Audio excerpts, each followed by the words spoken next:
Welcome back to another episode of the Invest Like a Billionaire podcast. I am your co-host, Ben Fraser, joined by fellow co-host Bob Fraser. Today, we're doing another top of mind. So these are short and to the point topics of discussion that we're reading, seeing, and things we're kind of having conversations about offline that we love to share with our listeners. And, a topic that is just kind of front and center for a lot of reasons, especially it's something the consumers are feeling when they're going to the gas station every couple of days, filling up their pump and seeing those prices tick up. And, we've seen this happen, last summer. And it's really a long-term thesis that we've been talking about a lot. So if you've been listening to the podcast, some of this won't be new, but it's interesting to kind of see what's happening in real time. So what's happening, Bob? We got oil prices are going up.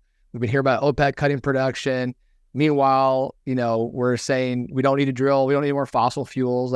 How do we make sense of all what's going on here?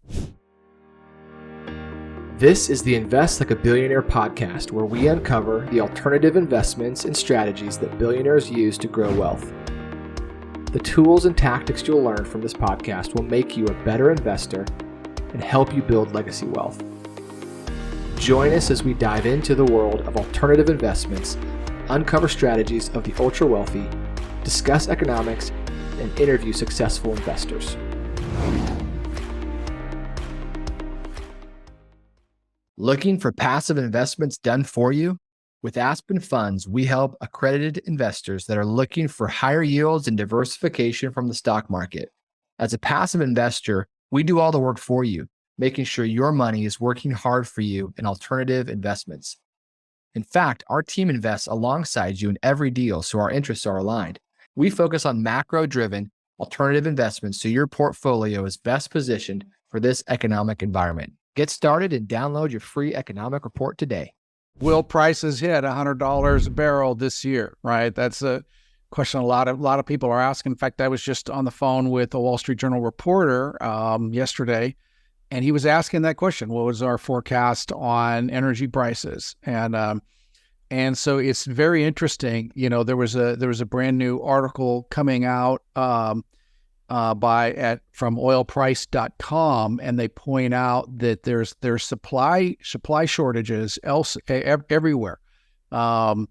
So let me see here. It says what all the forecasters have in common is that all of them point out a discrepancy between the demand for oil, which has remained strong, and supply, which has become increasingly constrained. And at a time when governments in the West are making a huge effort to reduce that demand and supply as well. So this is something we pointed out well over a year ago, that you're seeing, that we've seen for the last couple of years. Demand has exceeded supply, and so we're seeing oil inventories dropping. I mean, right now, the oil inventories in Cushing, Texas, in Cushing, Oklahoma, are hitting, the tank bottoms. They're just empty.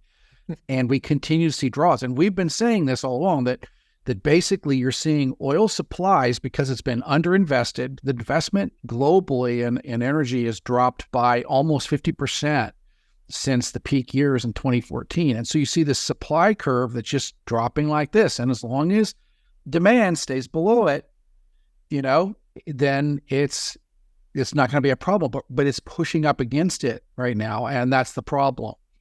And so we're seeing tightness in every area of the energy patch. The EIA just reported that oil production, the Energy Information Administration, reported that oil production from the U.S. shale patch was set to decline in October from September, after the September average also declined from August. So we're seeing declines. And so the big question is, well, aren't people going to pump more, right? Aren't people going to, prices go high? I mean, we're right now in the oil business, and the profits are much sweeter, right? So, but what's happening is it takes a long time to develop an oil field. You can't just turn it on. And so that's the problem. It takes a long time to develop these things. Plus, as I was pointing out to the Wall Street Journal journalist, you've got in the past, a lot of this stuff has been, the drilling is very capital intensive, and debt is much harder to find. equity is much harder to find for these things. A lot of investors have pulled back because of the political heat, right? And, you know, and I mean, it was just in 2020. So 3 years ago, Biden was basically comparing oil pumpers to war profiteers and threatening punitive windfall taxes. And then California, they passed the windfall tax, right, for oil. So it's like you're evil if you're producing oil. And then he comes in 2 years later and then you're evil. He says the oil companies in his State of the Union talked about how oil companies were evil because they weren't pumping enough, right? Which is it, right? Which is it? And meanwhile, John Kerry is rebuking, earlier this year, rebuking oil companies, BP and Chevron, for their investment in oil and gas, right? To go and develop oil and gas fields. And he's rebuking them for that. Well, which is it? Which do we want? I mean, really, the administration's oil policies are completely nonsensical and self-defeating. I mean, so if you're an oil developer, what do you do? I mean, what do you do? Meanwhile, there's still, there's a lot of scars in the oil industry from the 2016 crash. I don't know if you guys remember, but in 2009, that was really the beginning of the shale revolution, and this began to just take off like crazy, the shale revolution, and develop, borrow money, build out these oil fields. And then it kind of hit a bubble, and then it crashed. And in 2016, it crashed. And partly the Saudis were trying to do this. They pumped like crazy to basically punish the shale patch for, taking over their crown. And they worked. And so oil prices crashed to, I believe is in the 20s somewhere, depending on which oil price metric you're watching. Well, bankruptcies galore all across the oil patch, bankruptcies, defaulted debt. And so people are now, the oil patch is like, we're not doing that again. We're not doing that. And then in 2020, you actually saw oil price go negative during COVID for, a day. And so everybody's like, we don't know, you add the whole, oil price volatility to the political nonsensicalness and the political demonization of oil producers. And, everybody's just very cautious to do anything and ready, happy to let some profits roll in without really expanding supply. So to me, what's so fascinating about it is, it's really become, fossil fuels have become front and center political issue. And because of that, it's this hypocritical oscillation of whatever narrative is going to serve the current political agenda, right? So it's, when oil prices are lower, it's, let's go beat up on the oil companies and serve, the, other programs we want to go to support alternative energy sources and green energy, which, hey, we said all the time, that's great. We should be doing that too. But then when, it's pretty apparent that supply is limited and we're seeing oil rig, counts go down, we're seeing production going down. And it's, to your point, it's inelastic. It's not something that gets turned on all of a sudden. So now they flip the switch and say, oh, well, these, companies are not doing their job and producing enough. Now the customers and consumers are, suffering the pain of it. But it's so ideologically driven. And zooming out to kind of the capital market side of this, because there's been a lot of scars in the industry, but now the ESG narrative, which has really taken hold really the past, 5 or so years, where they're really having requirements as these big capital allocators, the Blackstones of the world, they have to invest in ESG driven initiatives as part of the mandates that are being put on them. And just from the PR headlines and investing in the environmental, societal, governance standards that are very, supportive of the green energy. And so it's left this huge gap. We've shown these charts before, in different webinars we've done, but the, not only is supply decreasing, but the private equity funding of new production, which has been the big driver of new production for the past decade plus, that almost evaporated. I mean, it's not non-existent. And the big guys, the majors are not, every time they try to drill, they're getting rebuked. And so what do you do? They're trying to convert. I mean, they're doing green energy stuff. But don't you want your oil companies trying to find oil? So here's a quote from the chief executive of Aramco, which is the Saudi oil company, who has been a critic of the current energy transition as it's being conducted, said this. He said, the current transition shortcomings are already causing mass confusion across industries that produce and or rely on energy. Long-term planners and investors do not know which way to turn. So Nasser said at the World Petroleum Institute in Canada. Exxon's CEO was more succinct. Quote, if we don't maintain some level of investment in the industry, you end up running short of supply, which leads to high prices, end quote. And that's a scenario that's currently unfolding. So there's not sufficient investment, this article goes on to talk about. And, here's what the chief chair of Canada's Cenovus told Reuters. If you want to add 100,000 barrels a day of production, you're going to spend billions and billions of dollars. In terms of any real meaningful investment in large projects, that's probably going to have to wait for more clarity from the government front. So, so people are just like, do you want us to drill? Do you want us to not drill? And meanwhile, I mean, what's the incentive for these oil companies to go and spend all this CapEx if they're just going to get, their wrists slapped? Meanwhile, they're making really again, kind of windfall tax, And it's a good time to not do anything, right? As the prices are going up and they're in a good position. So what's the incentive for them, right? And so it's just a fascinating time in the industry, and we've been talking about it for a while. But it is an incredible time to be investing in this space because of all these dynamics going on, right? Even if you don't believe. Investors have fled, and that's exactly the time, right? When there's blood in the streets, that's when you want to be buying, right? And there is, so there's, huge misunderstandings in the market. I'll tell you a funny story. I was just speaking at a investment conference last week and sharing some, the economic insights, and one guy looked at me, and I was talking about oil and gas. He looked at me confused, and he said, "Well, what about renewables? And aren't we mostly all renewable now?" And I said, "Absolutely not." And he's like, "What do you mean?" And I said, 17% of energy usage or energy source comes from renewables. 17. He was like, "What?" And he said, "What about EVs?" And I said, "What about them?" And I said, "Well, they're about 6% of vehicles sold in America last year."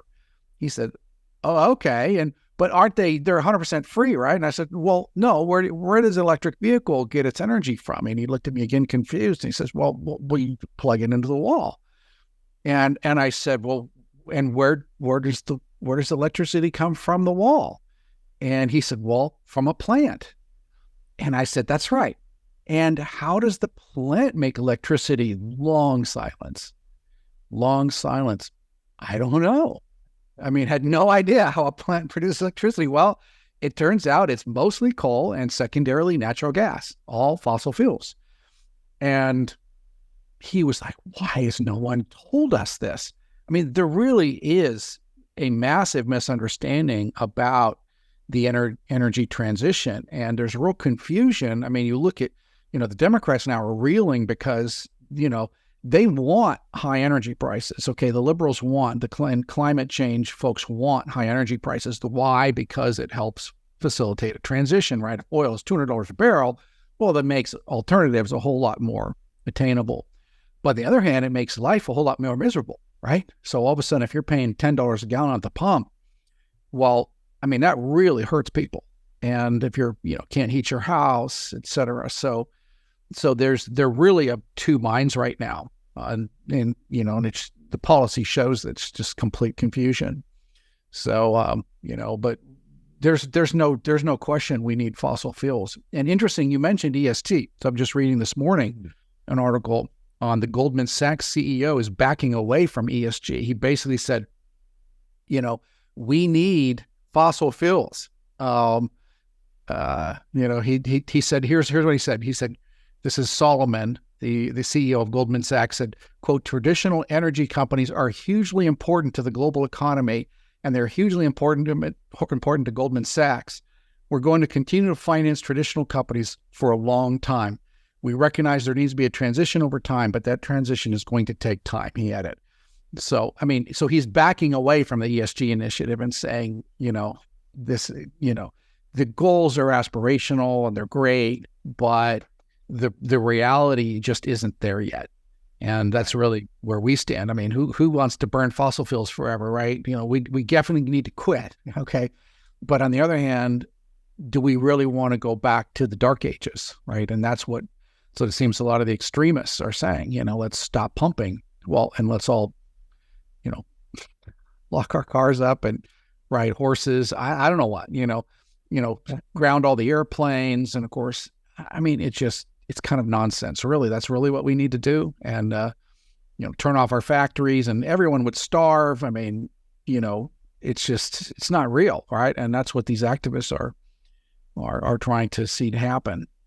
Yeah, I mean, there's a whole other side of this too. It's probably beyond the time we have to dive into this episode. But if you look at what has been the primary driver of, global human flourishing and advancement in technology and bringing undeveloped countries into being developed countries, is cheap energy and access to cheap energy. It's the number one way of doing that. And fossil fuels, oil is the most easiest to transport energy and the most energy dense resource that we found today. There's nothing that can even get close to comparing with it. And it's just, obviously we need to go after these bigger, longer term goals, but we need to be realistic in the transition and not just, do this complete switch, because it can't happen overnight. It's, functionally cannot happen. So, I mean, we've been trying to do this transition since the 70s, the oil embargo, the Arab oil embargo of the 70s. And, so what are we at 50 years now? And we've got 17% renewables. I mean, we've got a long ways to go, and I was thinking about this earlier. Okay. You think about a windmill, here's the ultimate, taking wind and making beautiful, clean energy. But okay, well, it made, it's steel. Well, they had to get iron ore, and that iron ore mine runs 100% on diesel trucks and diesel cranes and diesel everything to load it. And then it's all transported by rail to the smelter, right? Which a diesel train. And the smelter is all run off coal and in smelting this ore to produce pig iron. And then it goes from there to a factory that produces steel. And again, that's all run by coal and oil. And then once the steel is made, well, then it's rolled, and it's formed and forged, and all that is coal. And then it's put on trucks. This giant windmill is put on a truck, and it's all diesel powered, and it runs to its location. It's going to be erected, and then it's erected by a diesel crane. And then it still takes something like 700 gallons of oil per year for lubrication. I was just researching this. Do you know that? The windmills, it's like, as much as we try, right? And I'm not bagging on windmills. I like windmills, but the truth is they need oil, a ton of fossil fuels to work.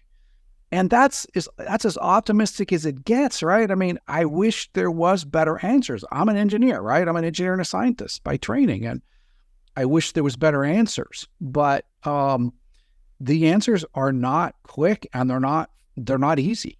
And I wish there were. So, yeah, we are probably in for it. So my conclusion to the Wall Street Journal guy was, I don't think we're going to see oil prices sustain above 100. I think that's probably the cap for this year, because the Saudis don't want to wake up the energy patch, right, in America. Exactly. So they're gonna keep it sleeping, and they're gonna, they would probably prompt more to keep prices below 100 to stop the oil patch from waking up, is my best guess. But we're going to see continued high energy prices really from now until reinvestment begins. Seriously, reinvestment begins. So, yep. All right. Well, hopefully you got a few good nuggets out of this episode. We always appreciate you listening and writing to us. If you have other things that you're seeing, reading, and have questions on, be sure to subscribe if you are not already. Leave a review if you can. Help share the word, and tune in next time. Thanks so much.